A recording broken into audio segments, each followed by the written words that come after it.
in the garden today, and I thought, just as the season's coming to an end and the sun comes back out again, we've had the wettest, rainiest summer in the world, and like literally everywhere else has been scorching hot, and we've been cold and rainy. So there's a few things that have worked in the garden and a few things that haven't. But while the sun is actually out, I thought I'd give you a little tour around and have a chat with you and see what's worked and what hasn't. Shall we have a look? Let's go. So if you ignore the things up here that I've got to go to the tip still, this is my little tomato experiment. So right here we've got a Roma tomato that's been growing nicely, but it's not as massive, look. So I've got a couple of that I'm just waiting to ripen, but they're lovely size. Look at them, gorgeous. And I've got my tigerellas over here. Now they're coming obviously to the end of the life. I'm just waiting to ripen them all up. There's some yellowy leaves, and I've been feeding them every week, but they're coming to the end of the lives. I'm just waiting for them to ripen up, as I said. So there's a few on there, and I kept these tigerellas over here on purpose because I wanted them away from everything else, because I saved the seeds from them. But these Romas, I had two of these Romas. Again, ignore this, all needs to go to the tip behind you. But these Romas were a lot smaller than the ones I planted in the ground, and a lot less prolific. They really were. So that's my little takeaway from this year. We've got some comfrey seeds. It's all right, darling, you can get in. We've got some comfrey seeds just coming up, and these were some not Cosmos, the other one I can't remember now, but they've not done very. Oh, zinnias, jazz zinnias they were. They've just not done very well, look. I've got some potatoes in here, purple potatoes, but they haven't come up yet. And my little one solitary sunflower that's coming up there, look. So that was my little experiment deck. So coming down into the actual garden proper, we've got my trees, my beautiful trees. These have done not too bad, considering they were all curly and horrible from an aphid infestation at the beginning of the year. But we've got some lovely apples growing, lots and lots of apples growing, but they're tiny. So when I went down south, sorry, you can't see me in the sun. When I went down south to see my mum a couple of weeks ago, her apple tree's got some gorgeous big apples on it, and ours are tiny in comparison. But I don't know whether it's the weather or, yeah, you wait to get in the paddling pool. It's so gorgeous, isn't it? And my pear tree, I've still got one solitary pear just up the top there. Looks a bit raggedy. Not too hot, not too cold. Goldilocks, that's right. And my other thing that did not work out, 2 years on the bounce, is this. This was a plum tree, and I've cut it down. It's going. I'm going to replace it with a cherry tree. No regrets. No regrets. We've got limited space, so we have to make the best use of it. And I would eat cherries more than I would eat plums. So it's going. No regrets. This is my flower bed that is a massive weed still. I've tried to weed it a bit, but my goodness. So I've got some dahlias, I've got some foxgloves, I've got some lavender that's doing really well, some more dahlias there. And then onto my little new flower beds. These, look at the side. This is what happens when you don't pinch them out. Look at the size of them. But this is one of the most beautiful flowers ever. Look at that. The colours are absolutely stunning. I love this flower, and I've got 1, 2, 3 of them, and it's stunning. And this one, these are all new to me this year. I had some pinky ones last year and some deep purple, and these are just stunning. This was my rose bush, climbing rose, and my clematis, and that's just finishing flowering up there, if you can see the beautiful flowers. And then on the other side of the arch we've got, oh steady, she's falling in the pool. The other side of the arch we've got a climbing thornless, we call them brambles, blackberry bush here, and we've got lots and lots and lots of fruit coming on here this year. Can't wait to pick these. They're not ready yet, obviously, but can't wait to pick these. Absolutely gorgeous. And then some more of my favourite flowers there. Yeah, you can have some water in a minute. And then we move on to say hello. Yeah. No, we've got hiccups. Now you need some shoes on. So then we're into the herb garden. Now, this is where the new ideas coming in. So this herb garden here is really low. Everything's doing okay, but I can't quite fit enough in. So on this level here, look, we've got some spare space.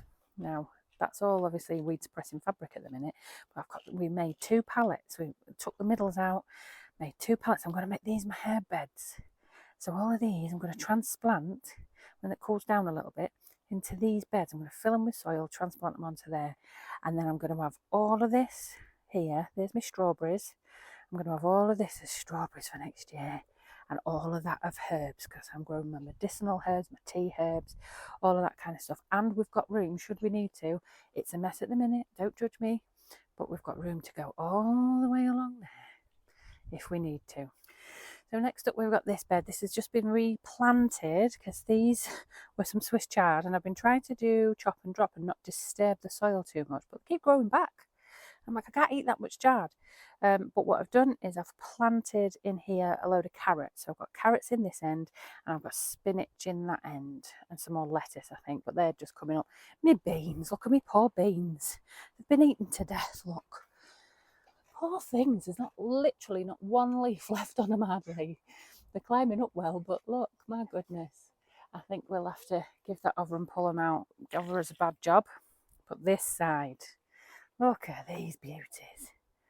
Absolutely gorgeous. Look, loads and loads and loads of tomatoes everywhere on this plant. Look, I know you can see my shadow, but look, I'm pulling all these flowers off now because we're getting to the season where they're not going to grow and ripen in time. So I'm just pulling the flowers off. But my goodness, we've got some lettuces that are just about to bolt now. But look, all over there, you can see the spider webs as well. All over there, loads of tomatoes everywhere. I love it. Onto the next bed, and this was my courgette plant. We did so well out of the courgette this year. I'm so chuffed. And my peas were on there. Might end up planting some more. But this is my butternut squash. I'm dead pleased. We've got some. If I lift this up, look, we've got some butternut squashes growing, and some little baby ones. They haven't been fertilised yet, but there's some flowers growing as well. There's lots of ones on this one. Dead chuff with them, they look really good. This is all my fruit trees and my fruit bushes. We've got some new ones, some red currants and some black currants that were, oh, I'm standing on the stone, really decently priced at the end of the season. So we've got them for next year. I'll pop them up over the compost bin. And onto my potatoes. Now obviously these ones are nearly ready to go. Look, they're all yellow and dying back. They'll be harvested this week. They were some ones, I did a little experiment because these were ones I bought. These were ones I just planted out my potato sack that I got from the shop. So these, we'll see how these ones go as well. And these ones are my Christmas variety. Now they might be ready a bit early. But these look amazing. Look, we haven't got any strawberries left, have we, darling? No. But these look amazing, so I can't wait to see what these variety tastes like. So a couple of things that didn't go so well. We had garlic in the summer that did not go so well at all. It went all soggy. We had a very soggy spring into June. Was glorious. I'm not going to lie, June was absolutely glorious. But before that, it was very soggy. Yeah. And so in this bed, the garlic did not do very well at all. So we had to give that up as a bad job, and I'm going to plant some more in some containers because we did some in containers and they went brilliantly. So I'm going to do that again. But then we've given this bed to the brassicas. I'll show you. So this is the brassicas. We've got some cabbages and some broccoli and some lettuce, and I think we've got cauliflower somewhere as well. But they seem to be getting a little bit eaten with all the rain we've been having. All the slugs get well fed, don't they? But we've got some cabbages and some broccoli. That's the broccoli doing well there. I know that's a nasturtium that's self-seeded. But they're doing all right. And then on to this next one, we've got some carrots and some Chinese cabbage that I think is just about starting to come through now, but they're carrots. We did have some cauliflower, but again, they're not coming through very well. But there's plenty of space. I can start some off and they can go in, and especially in this weather, it'd be lovely. So that's that. Oh, so overall, I'm pretty pleased with my garden. I'm not going to lie. There were some things that didn't work. The garlic, as I said. Cucumbers, couldn't get a cucumber to grow. Not one. I must have planted about 15 seeds. I've had to buy some more seeds because I can't get them to grow. But again, with the wet weather and the dry and the warm and wet, and then cold and wet generally. So I don't know why they didn't grow, but we'll try again next year. The tomatoes were a revelation this year. Growing them outside in up north. I thought we were too cold up here. I've not been up here long, and I've always thought it was very cold. But actually, they've done really well, as you can see. I've lost control of them. There they are. There, look. But yeah, it was an interesting experiment, and after all, gardening's all about experiments, isn't it? I love it. We've had so well from this garden this year, so I'm so pleased. We've done so much of it. We've trebled the size of the growing spaces, bit by bit. You've seen, if you've been watching for very long, you've seen bits and pieces. If you see me on Instagram, putting the gravel in as we can afford it, building things out of stuff we've got, because we're not well off, but we make do with what we've got, and this is important to us. So we take the time and the effort to try and find makeshift ways of doing it. Is it a Pinterest garden? No, but then again, it's a working garden, and they aren't always the same thing. So I'm really pleased with how this garden's gone. I've learned some lessons. Lesson number 1, get tomato cages. Yeah, that's going to happen next year, so that I don't have to wrestle with them. Lesson number 2, keep on top of your pruning. Yeah, because I've got lots of different things that need an extra prune. Number 3, keep on top of your weeds. My garden over there. Oh my goodness, can't see the flowers for the weeds. I've got lilies. Oh, you got your shoes on, have you? And lesson number 4 is enjoy it. Do we enjoy our garden? Yeah. We love it, don't we? I love it. And that's the main thing. And what's our favourite thing to do? Planting seeds. And this is the biggest seed we've planted so far. Aren't you gorgeous?